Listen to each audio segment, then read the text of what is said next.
Video like जरूर कर लीजिए और ऐसे वीडियो लगातार फ्री में पाने के लिए चैनल को तुरंत सब्सक्राइब कर लीजिए और बेल आइकन को जरूर टैप कर लीजिए ताकि आगे भी सारे वीडियो आपको मिलते रहे। यूट्यूब में फॉलो करते हैं तो प्लीज ये वाला फ्री टेलीग्राम चैनल जरूर ज्वाइन कर लीजिएगा। सारे नोटिफिकेशन सारे अपडेट यहीं पे आते हैं, ध्यान रखिए। 27 अगस्त 2023 को कंडक्ट हुए UP triple SC junior assistant mains exams की जो यहाँ पर जनरल इंटेलिजेंस टेस्ट यानी रीजनिंग की आंसर की है उसकी बात कर लेते हैं। जितने भी यहाँ पे क्वेश्चन आए हैं इस सेक्शन से सबका सोल्यूशन देखेंगे। सबसे पहला जो सवाल है वो कथन निष्कर्ष यानी स्टेटमेंट कंक्लूजन से है। कथन आपके सामने है कि विपक्षी दल ने बढ़ी हुई बेरोजगारी दर के ऊपर सरकार की आलोचना की है। अब इससे क्या समझ में आता है, इसके मायने क्या हुए? क्या ये हुए कि बढ़ी हुई बेरोजगारी दर के लिए सिर्फ सरकार ही जिम्मेदार है? तो यहाँ पर केवल सिर्फ या ओनली जो कीवर्ड आ जाते हैं वो हट जाते हैं, वैसे भी ये नहीं होगा। बढ़ती बेरोजगारी दर को रोकने के लिए सरकार ने कोई बड़ा फैसला नहीं लिया है। तो बेरोजगारी बढ़ने के वैसे भी सिर्फ यही कारण नहीं हो सकते कि सरकार लापरवाही कर रही थी, बहुत सारे और भी फैक्टर हो सकते हैं। लेकिन ये ज़रूर है कि सरकार ने कोई डिसीजन नहीं लिया होगा जिसके चलते उसकी आलोचना विपक्ष वाले कर रहे हैं। तो दूसरा यहाँ से सही हो जाता है। Only second is implicit. इस स्टेटमेंट कंक्लूजन का ये जो इंग्लिश वर्जन है यहाँ पे आप देख सकते हैं, the opposition party criticise the government over increased unemployment rate. Only देखिए कीवर्ड आ गया, यहीं से आप इसको हटा सकते थे। Government has not taken any major decision, ये ज़रूर है तभी आलोचना उसकी हुई है। अब उसके बाद डिक्शनरी ऑर्डर से सवाल है, बहुत फेमस, ये टाइप बन जाता है। अब यहाँ पे देखिए 2, 1 हमें चिंता करने की ज़रूरत नहीं है। अब बाकी 3, 5, 4 के ऊपर आप फोकस करिए। प्री और प्री सब में कॉमन है, इनफैक्ट सी भी लास्ट का कॉमन है। कहीं पे आई है, कहीं पे ई, कहीं पे ई। अब जहाँ पे ई है उसके बाद डी, उसके बाद ई नहीं, यहाँ पे PRECE के बाद डी, यहाँ पे पी, तो डी पहले आया ना, तो 2, 1 के बाद आपको 5 चाहिए, उसके बाद 4 चाहिए, और PREC के बाद जहाँ पे आई आया है वो आ जाएगा लास्ट में, तो 2, 1, 5, 4, 3 बी। उसके बाद आप ये वाला सवाल देखिए, इस सीरीज़ को कंप्लीट करना है। तो पहले ये, फिर उसके बाद ये, फिर उसके बाद ये, फिर ये कंप्लीट हुआ, फिर उसके बाद ये हुआ। फिर जब ये पूरी चीज़ आपके सामने आ चुकी है तब ये तो कॉपी हो जाएगी और उसके अलावा एक ये आ जाएगा, यानी सेकंड कहाँ पे है? तो ऑप्शन ए में। 34 नंबर देखिए, कोडिंग एंड डिकोडिंग का एडवांस वर्जन। यहाँ पे फ़ैन बेल्ट, यहाँ पे सीलिंग फ़ैन, तो फ़ैन यहाँ से कॉमन हुआ। अब GORBL, तो फ़ैन का मतलब ये हो गया। अब बाकी जो फ्लर है वो आप बेल्ट को दे सकते हो, ठीक। तो हमसे पूछा है सीलिंग टाइल के लिए, तो हम फ्लर नहीं यूज़ कर सकते, हम गॉर्ब नहीं यूज़ कर सकते। तो गॉर्ब वाला चला गया, फ्लर वाला चला गया, फ्लर वाला चला गया, तो बस आपका बी बच गया। इतना ही टाइम लगता है इस टाइप के क्वेश्चन को करने में। फिर उसके बाद 35 नंबर देखिए, सिचुएशन रिएक्शन वाला। रेलवे स्टेशन पहुँचे तो पता चला कि जो ट्रेन आपने पकड़नी थी वो चलने वाली है और इतना समय नहीं है कि आप जनरल की टिकट खरीद सको। आप ऐसे में क्या कर सकते हो? सबसे अच्छा उपाय आपके लिए क्या होगा?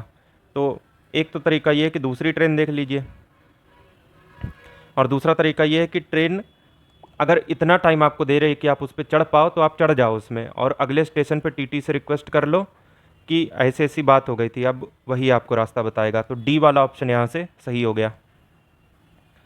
उसके बाद देखिए स्टेटमेंट अजम्पशन से, कथन और धारणाएं।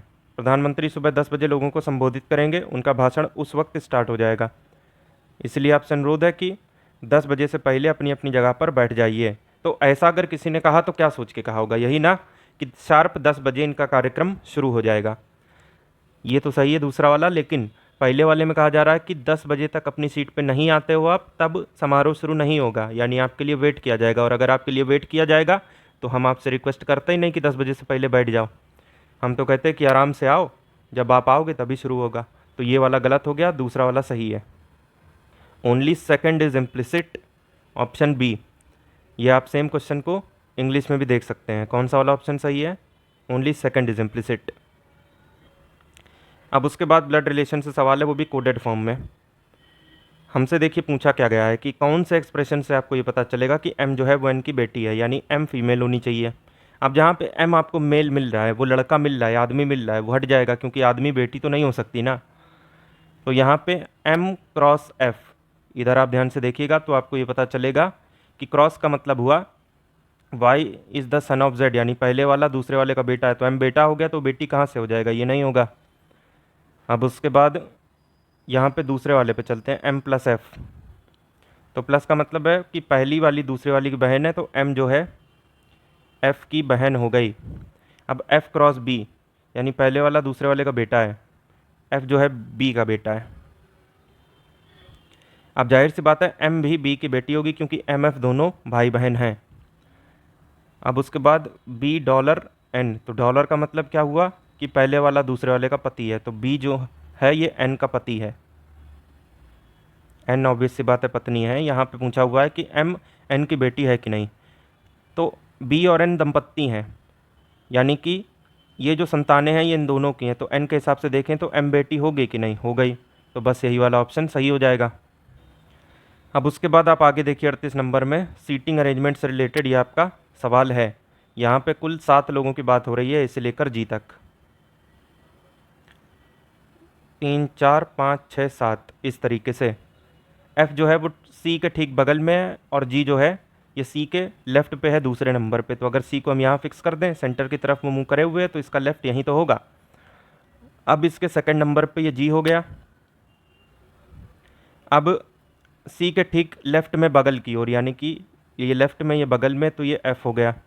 उसके बाद A कहाँ पे है, E के थर्ड लेफ़्ट में है, तो अगर हम E यहाँ दे दें तो इसकी लेफ़्ट हैंड साइड ये हो जाएगी, फर्स्ट सेकंड थर्ड, यहाँ पे कौन हो जाएगा, A हो जाएगा। B D और E के बीच में है, तो E यहाँ है, D यहाँ है, तो B यहाँ हो गया। साथ के साथों लोग आ गए। अब पूछा हुआ है कि B की इमीडिएट राइट पे कौन है, तो ये B, ये उसका राइट, कौन मिल गया आपको, तो E मिल गया, B। अब उसके बाद 39 नंबर की बात करेंगे। किसी क्लास में 150 स्टूडेंट हैं, इसमें लड़कियां भी हैं लड़के भी हैं, और वहाँ पे लड़कों की संख्या लड़कियों की संख्या से दुगनी है, तो ये गर्ल्स, ये बॉयज़। अगर ये लड़कियां 50 हैं तो ये डबल 100 हो गए, तो बस 150 हो गए, इतनी सी बात है।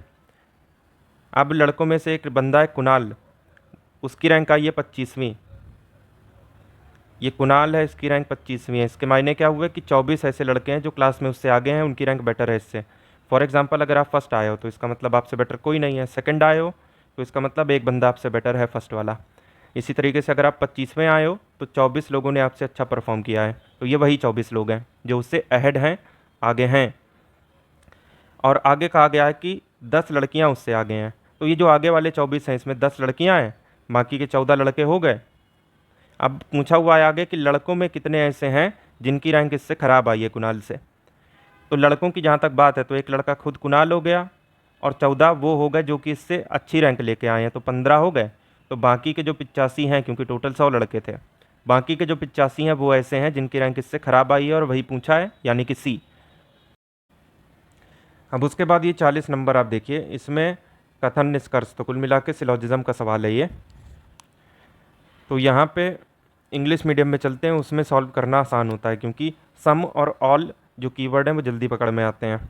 सम राइटर्स आर आंसर, तो कुछ जो sorry some question are answer, तो ये क्वेश्चन हो गए, इसका थोड़ा सा पार्ट आंसर है, क्योंकि सारे के सारे क्वेश्चन आंसर नहीं है, ये जो कुछ पार्ट है ना वही आंसर है। इसके बाद आगे कुछ आंसर राइटर हैं, सारे के सारे राइटर पोएट हैं। मिनिमम ओवरलैपिंग करनी है आपको, यानी कि हम चाहते तो ये सर्कल इतना बड़ा बना देते कि क्यू और ए भी उसमें घुसे चले आते, लेकिन ऐसा करना नहीं होता। सिलोजिज्म का नियम ये है कि जितना कहा जाए उतना ही करिए।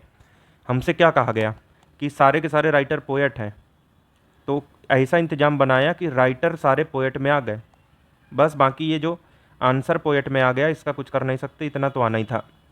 अब कंक्लूजन पे आते हैं, सम राइटर सार आंसर, तो ये आंसर और ये राइटर, इसका थोड़ा सा पार्ट ही कॉमन मिला, तो ये बिल्कुल सही है। सम पोएट्स आर क्वेश्चन, तो कहाँ ये पोएट, कहाँ ये क्वेश्चन, कुछ भी कॉमन नहीं है, तो ये हट गया। ऑल क्वेश्चन आर पोएट, ऐसा कोई सर्कल है ही नहीं जो क्वेश्चन को घेर ले, ये भी हट गया। सम पोएट्स आर आंसर, ये पोएट ये आंसर, तो हमने कहा था ना कि इतना पार्ट मिल रहा है कॉमन, ये भी है। Only first and four follows, option A. उसके बाद देखिए ये मिसिंग नंबर बहुत ही आसान है, 17 चौके 68, 13 निम्बे 117, तो 14 अट्ठे 112, इतनी आसानी से ये बन गया।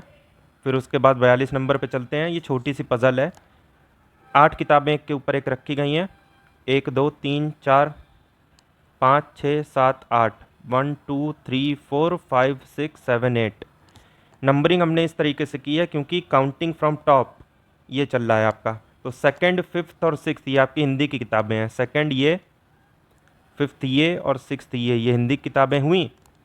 उसके बाद हिंदी की जो दो किताबें हैं ये दो इंग्लिश की किताबों के बीच में है, तो ये हिंदी की दो किताबें हुई, ये इंग्लिश की दो किताबों के बीच में आ गई कि नहीं, ये दो इंग्लिश की किताबें इनके बीच में ये आ रही कि नहीं, तो बस आ रही हैं। हिंदी की जो एक किताब है वो संस्कृत की दो किताबों के बीच में, तो ये रही हिंदी की एक किताब, ये संस्कृत की दो किताबों के बीच में आ गई। अब उसके बाद जो गुजराती की बुक है वो इंग्लिश के ऊपर है, तो ये गुजराती इंग्लिश के सॉरी गुजराती जो है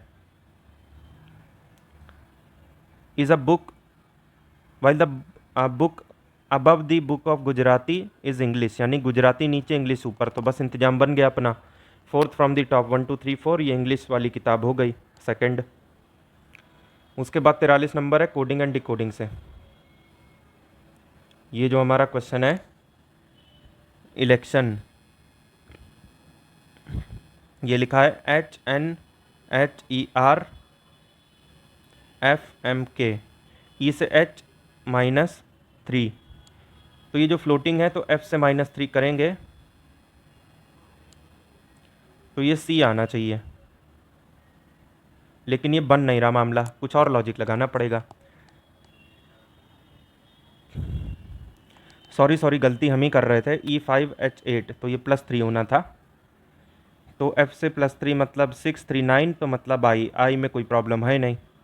L से +2 करना था तो N आएगा, तो L से +2 यहाँ पे भी N आएगा। I के बाद M नहीं चाहिए आपको, I के बाद N चाहिए। R में कोई समस्या नहीं है, C में कोई समस्या नहीं है,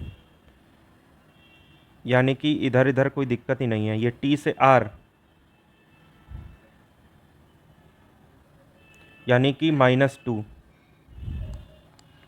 तो ये T से -2, तो ये भी T ही है, तो -2, तो T से -2 R हुआ, तो D यहाँ से एकदम सही हो गया।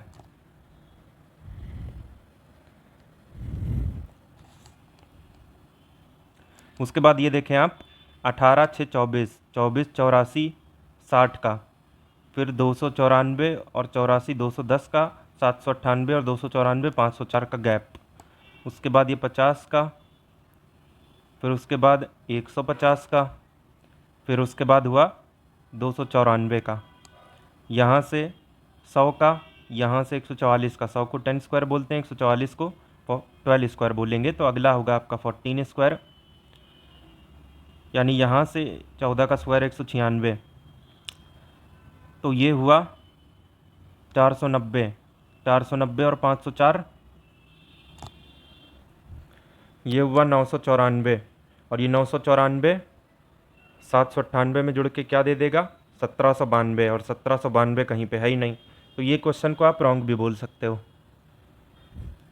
आखिरी क्वेश्चन यहाँ से देखेंगे 45 नंबर, आपने ट्राइंगल गिनने हैं, 1 2 3 4 5 6 7 8 9 10, ये 10 ही हैं। अब उसके बाद आगे देखिएगा आप 11 12 ये हो गए, 13 14, उसके बाद ये 15 16, तो 15 तो होगा नहीं, ये वाला ऑप्शन यहाँ से चला गया। उसके बाद यहाँ पे आप देखिए 17, यहाँ देखिए 18, तो बस 18 यहाँ से एकदम सही हो गया।